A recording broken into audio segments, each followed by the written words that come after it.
What's up, everybody? FM here.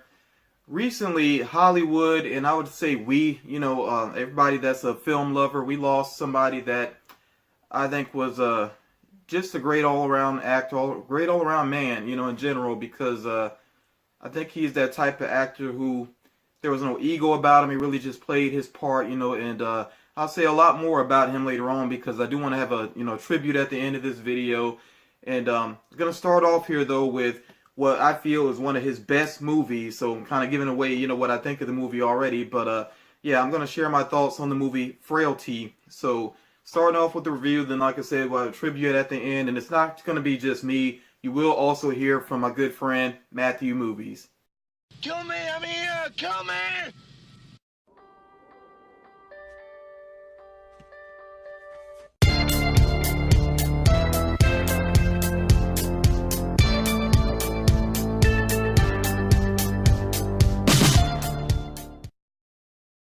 Before I share, my thoughts on Frailty, I do want to give you just sort of the gist of the movie. So Bill Paxton, he plays a single father. He has two sons, and their life is going along pretty, calm and quaint down there in Texas.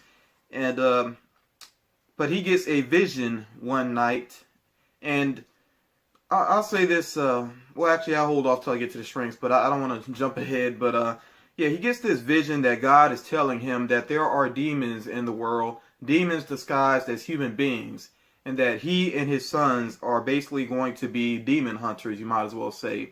That it will be their job to capture and deal with these demons. So a lot of the focus in the movie is on the sons, and you can imagine, with these boys being somewhat young. Can't remember their exact age. Might have been, I think the younger one might have been no older than maybe 8 or 9, and then the oldest boy probably in that, I would say, maybe 11 years old range. I can't remember exactly for sure, so forgive me on that, but around that range though. So of course, with the children being such a focus in the movie, there was some controversy around this movie, but to me, it's a story like any other story. I thought it was well handled, and by the way, Bill Paxton actually did direct the movie.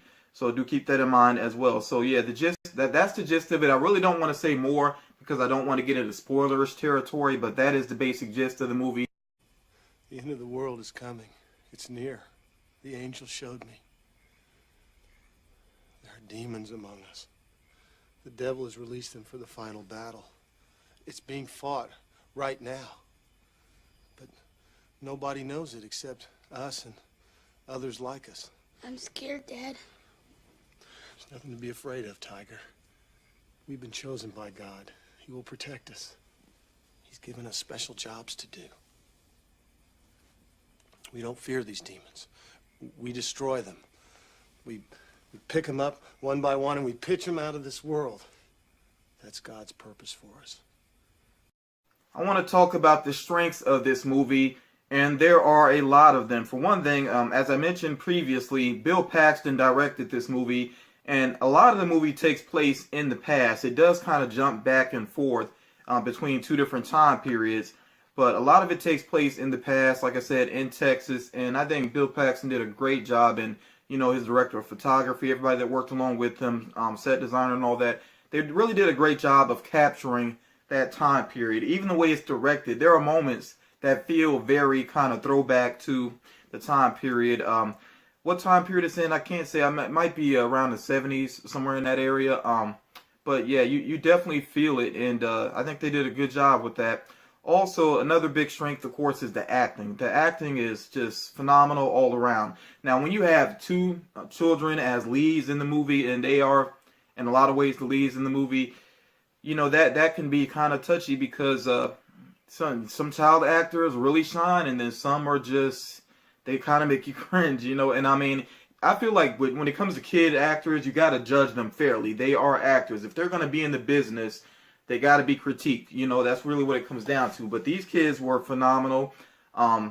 Matthew McConaughey has a role in the movie, and he's the narrator of the movie, and his voice, you could just imagine his voice as a narrator works so well. And he actually plays one of the sons as an adult.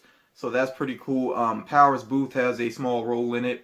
And Powers Booth, to me, is just, he always has that chilling presence that really works well. And then, of course, the man, himself, Bill Paxton, is just he sees such a great character in this movie. I think something that's awesome about Bill Paxton is this: you buy him right away as a father to these boys. Like, you don't question it at all. Like, it feels so natural. Sometimes you have movies where you could it just feels like actors together pretending to be a family. And with this movie, you get so into it, you don't question it at all because he makes it feel so genuine. And he talked about it on the commentary that there was some ad-libbing and things that he did. He kind of played off of the boys back and forth, and it shows. Like, it just made the scenes even more natural all around. And another strength of this movie is definitely the script. The script is amazing. In fact, this is a movie, even though I love this movie and I'm not like big on remakes, and I'll say this, if this movie was ever remade, I would really hope that it would be put in the hands of a master filmmaker, not somebody that just is a fan and they kind of want to do it, or somebody who even somebody that might be a fan but they're just not capable. I'd want it to be like a master filmmaker because it's such a great story that it is one of those movies. Normally I would say, don't remake it if the original is still good, and this original is still awesome, but I would say, give it maybe 10, 15, 20 years, down the line. If this movie were remade, I think it could be just as strong, because it's just that good of a script. And it's the type of movie where it keeps you guessing the whole time. Like, I remember the first time seeing it, I was just like, what is going on? What is going on? Was his vision real or not? The Bill Paxton's character, I was just like so wondering, like, was his vision real or not? What is really going on here? And like, to what extent even might things be real? But what's great about the movie also is that there are revelations that you just don't even see coming. It's I hate to even call them twist endings. I think revelations is better. There are multiple revelations towards the end of this movie, and it's like, each one just gets progressively better. It's like, wow, like, just, it hits you with like 4 or 5 different things, just back to back to back. And it works. It's not annoying like some movies. Like, think about a movie like, and I hate to even bring up this movie, but Wild Things, which, that was a movie that had like a whole bunch of twists. Even into the credits, it still had twists going on. It was ridiculous.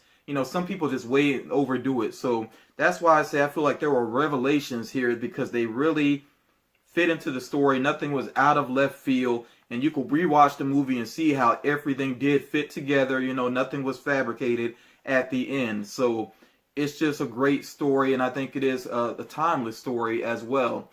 And definitely, a movie that's really for film lovers. This is Matthew Movies coming at you with my thoughts on the strengths of Frailty, a movie that I absolutely love. Right off the hop, I think the number one thing about this movie that completely blew me away from the moment I started watching it is the pacing of this movie.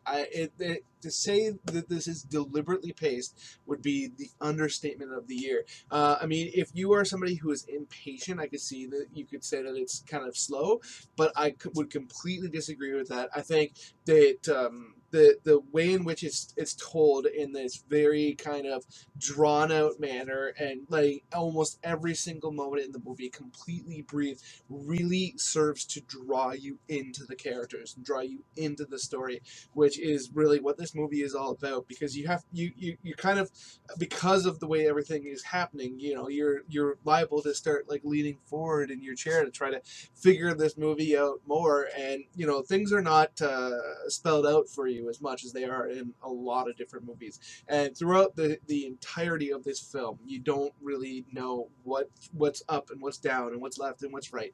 Everything, you're questioning almost everything that's in front of you, but it's not in a like goofy kind of over the top way or gimmicky way. It's just the movie is told in such a fashion. The story is so set up perfectly to have everybody who's watching this movie questioning everything that they're seeing, and it's supported perfectly by all of the performances across the board. Like the two children that are in this movie, they play the kids of Bill Paxton's character, are both extraordinary, and they're both one of the major things I think is just absolutely perfect about this movie is the way the two boys play off of one another, because they have very different personalities to a large degree, and they come across as like completely separate from one another, but you completely believe throughout the entire process that these two would be brothers. They come off like there is years and years and years of relationship between the two of them,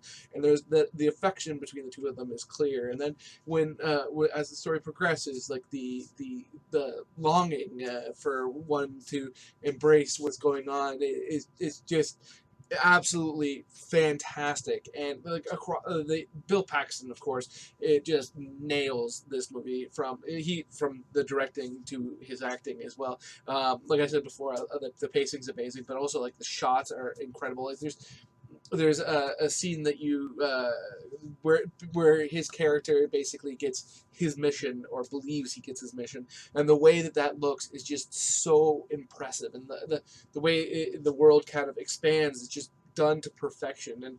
And then like the grit and the grime of the entire situation, like when they're bringing people in to take out, that like none of it comes across like it's overly not saccharine, but none of it comes across like as if it's processed or anything like that. Like it comes across like completely real, and it forces you to kind of empathize with the one son who doesn't believe in what the father and brother are doing. And you put yourself in that situation where you're like, what would I do with the two people I loved the most in the entire world have been completely convinced that they were doing something that I think is wrong, and I'm looking at these people and not sure if I'm being a party to something horrendous or heroic.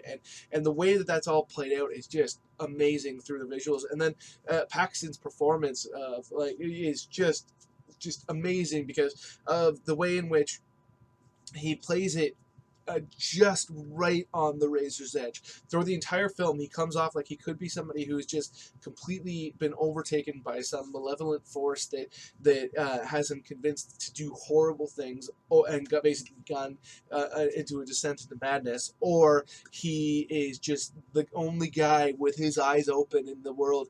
And the way in which he plays that, so that you can really read any of those kinds of situations into him, and is just great. And then like the way in which he acts with the two children, like where he really there's a real love in his performance for those two boys that are his kids, and especially for the one that is disappointing him, and how he so desperately wants to bring him over to his side. So it's just the acting is just spectacular in this movie. And the way this story is written, it just blows me away. Like you really are what if you get invested in this movie, if you allow yourself to invest in this movie and just go with the pacing and go with it, I mean, you are in for one heck of a ride. I adore this film.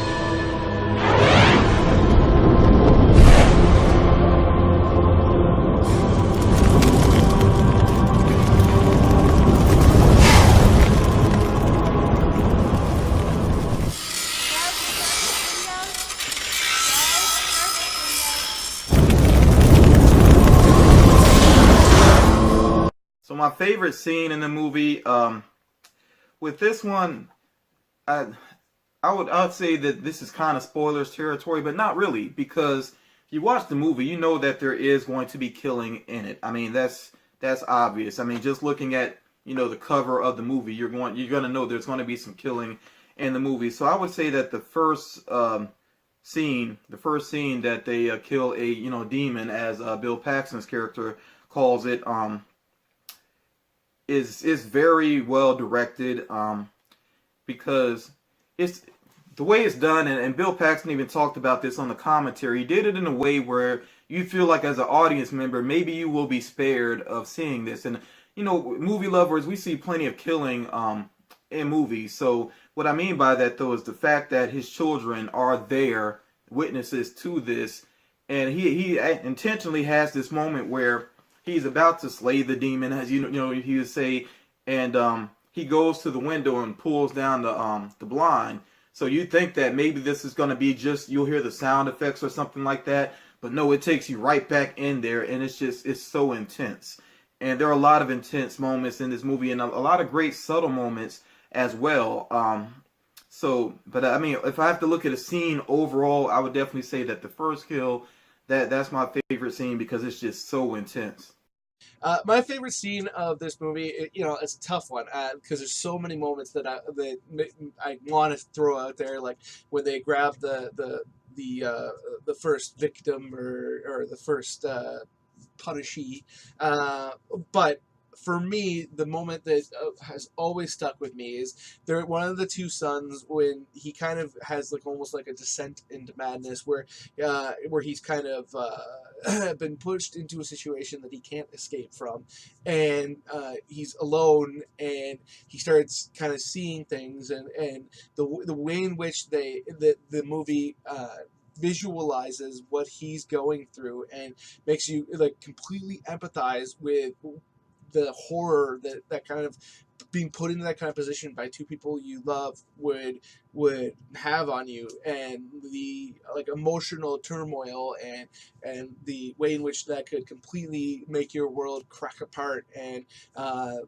make it so that you question everything, and the lack of any kind of input, be it visual or audible or what have you. Like the everything across the board it's set up perfectly to make you really put yourself into what that would be, and also like because of where it takes place in the movie, you don't have any idea what as an audience member what you're rooting for, because you don't know who's right and who's wrong, and the emotional turmoil you go through as an audience member sitting there because you don't like seeing this happen to the boy because he's a child, and also because you're not sure that he's wrong. He may be the most heroic character in the movie, but you don't know, and so you like it's just so emotional and so perfectly done. The scene just completely blows me away.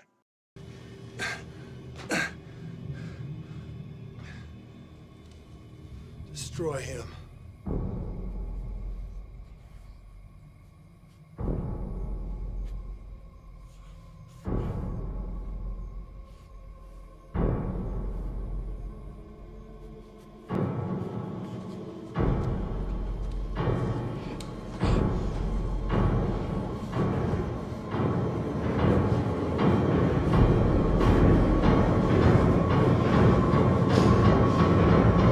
So my final verdict on Frailty is that if you really appreciate filmmaking, if you like a good thriller, this is a movie you just have to see.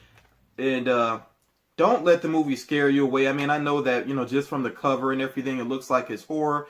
And some people even label this as horror, but to me, it's really more of a thriller. And it's not like it's a gory movie or anything like that. It has its intense moments, but it's really through just the drama of everything, not through like jump scares and and like I said, gore. That stuff is really not going on. So don't be afraid to check out this movie because it's just good storytelling. And like I said, I really think this is one of Bill Paxton's best, if not his absolute best movie. And if you're a fan of him as well, you definitely got to check this out. And I would also strongly suggest that if you're able to get your hands on the DVD, which I'm sure you could find it cheap, because it wasn't a like super popular movie. It was very underwatched, unfortunately. But if you can find it with the commentary, go for that and check it out with the commentary. Like I said, if you're interested in filmmaking, if you're just a big film lover or you're a big Bill Paxton fan, you really got to hear his thoughts on it because there are so many subtle things that he did throughout the movie with his directing and working with the actors that just really made it all come together to be what I consider this to be pretty much a classic. This is just a great movie. my final verdict on this movie, I think, is probably going to be fairly clear if you've been watching up until this point. I'm a big fan of Frailty. I think it is such a expertly executed movie. It blows me away every time I see it. I mean, there really isn't anything about it that I don't like, from like the pacing, the acting, the directing, the story, the visuals, the whole rigmarole to me is just fantastic. Now, I will say I don't think this movie is necessarily for everyone. As I mentioned before, the pacing of this movie is pretty slow in parts, and intentionally so. And I think it is a real strength of the movie. But if you're somebody who, doesn't have the patience to kind of sit through something that's going to be not a mile a minute, or there's not going to be like all the 1,000 cuts you see in modern action movies, and and if you're not for somebody who wants to sit through a movie that isn't going to be cut and dry, you're not going to be happy if you walk out of a movie not necessarily knowing 100% things, then I don't necessarily think this movie would be for you. However, if you're somebody who loves thrillers and loves movies where as an audience member, you're kind of forced to try to figure out what exactly is going on in the movie throughout, and then I think this movie is spectacular. I think it's criminally underseen, and I just hope that. Especially now that Bill Paxton has unfortunately passed away, that it gets a lot more of the credit it has always deserved, in my opinion.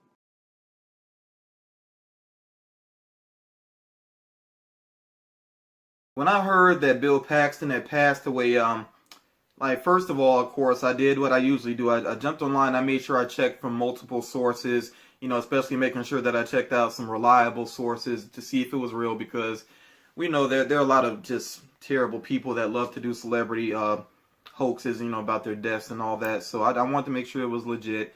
And once I saw it was legit, I was definitely saddened by that, because, Bill Paxton, I've said it before, that I feel like he was an actor that didn't have any ego about him. He played his role, whether it was a minor role or a starring role. He just did his part, and he brought so much to the movies and shows that he was in. Something I really liked about him as an actor is that he really knew how to act with his eyes. I mean, he had moments, even in the movie Frailty, where you could see him like pleading to his son, just through his eyes, him pleading to his son for him to understand what he felt was going on, that he had received this message from God, and also, his fear, definitely like in Aliens, the classic, Aliens, in the scenes that he had there, you could see his fear in his eyes really as well. So, and also the love in his eyes too, because I was a fan of Big Love on HBO up until, I would say, I think I really enjoyed it the first and second season, maybe the third, and this is to no fault of Bill Paxton. At some point, they decided to go melodramatic with the show, like really melodramatic, and it just took me out of it. I couldn't enjoy it after that, and I was really enjoying the show, especially because, like I said, Bill Paxton was on it, some other great cast members, including Chloe Sevigny, who I'm a fan of. But yeah, tonally the show changed. But up until that point, he had done such a great job being this father, this husband and father, a husband to 3 wives, because the show was really a lot about polygamy. So and then having multiple kids from the different wives, like he had a huge family in that. But he just did such a great job with that. With the drama, showing his love there, the comedic aspects of it. Yeah, it was just a great series. That's why I hated that it kind of went off the rails there.